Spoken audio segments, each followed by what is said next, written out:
Hello guys, if you're trying to lift right and if you're trying to lift any overweighted, if you're not able to lift it, so if you want to lift right, you need to change in the game settings.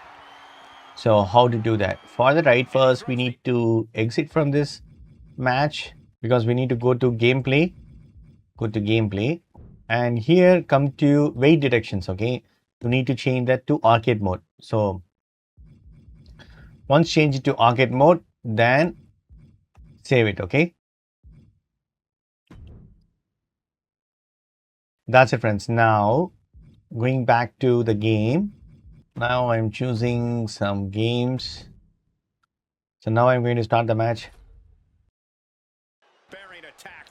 Okay, now I'm going to lift him now. Super cool, right? So I'm able to lift him easily. So you need to change it to arcade mode.